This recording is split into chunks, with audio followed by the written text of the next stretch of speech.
Good morning, good afternoon, good evening, whatever time it is. I hope you're having a great day.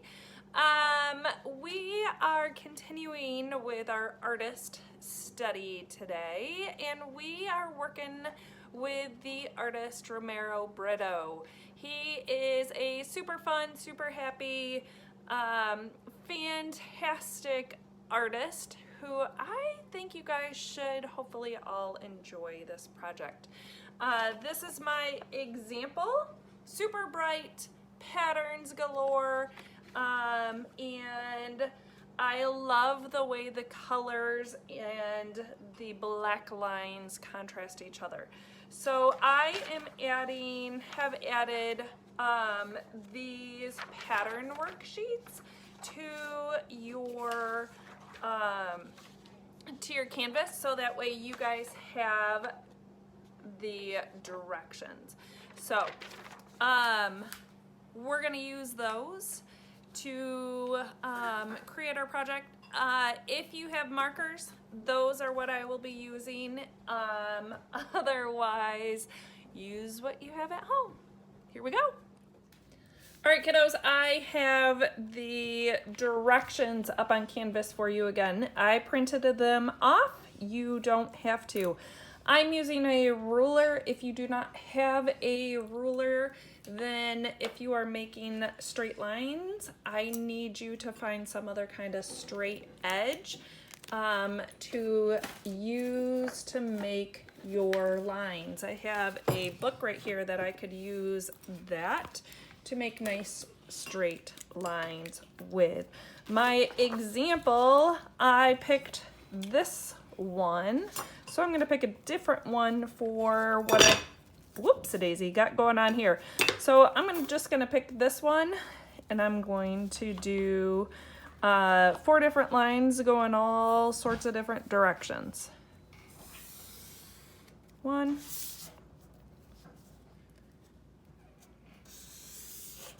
2,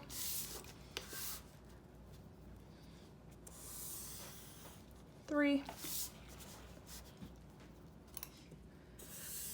4.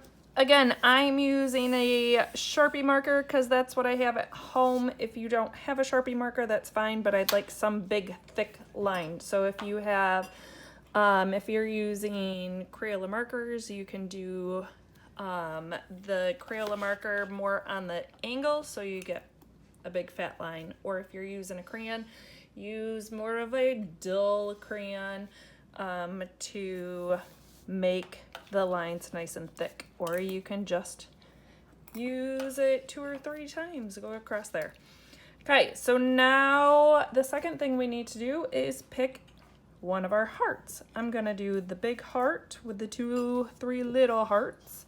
So 1, again, I'm trying to make it nice and big. And then 1, 2. If you don't know how to do a heart, just do the best you can on them. You can make a 2 bump line and a V to connect them is how they are easiest to make. Now we're going to use the patterns that we have on the rest of our papers to create or to fill in all of these little spots. Again, I am now going to use my medium-sized Sharpie. If you are not using Sharpies, then you can use the tip of your marker instead of the side that we used for the other ones. So, just gonna pick different patterns here. So maybe some circles. You want to slow down, make these come together nicely. If you go too quick, you're going to get sloppy. So whenever you crash into a big thick line, you need to stop. And then you're going to make another pattern. So maybe I'll make these little flowers over here.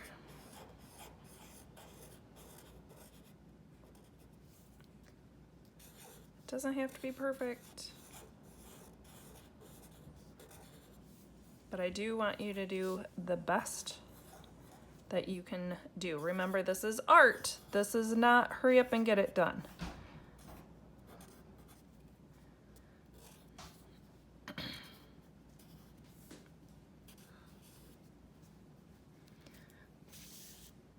And then maybe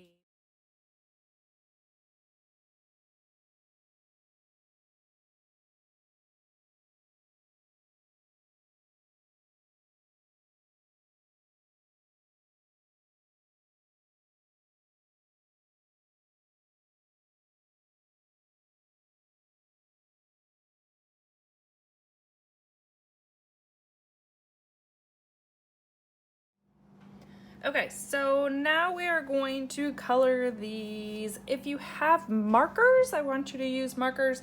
If you don't have markers, use what you have.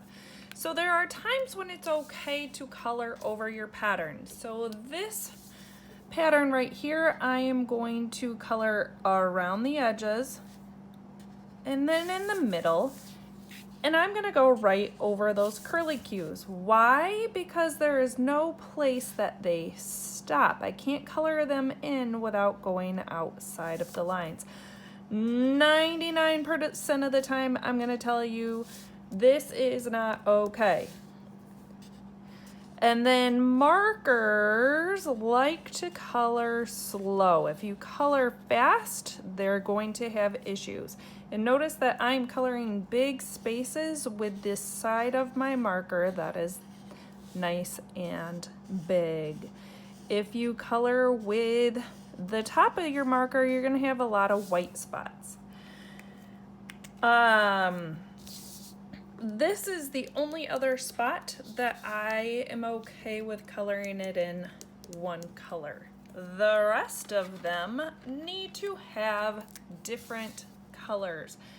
So around the edges and then in the middle, coloring in one direction. When you hit a black line, you need to stop. If you crash, you stop.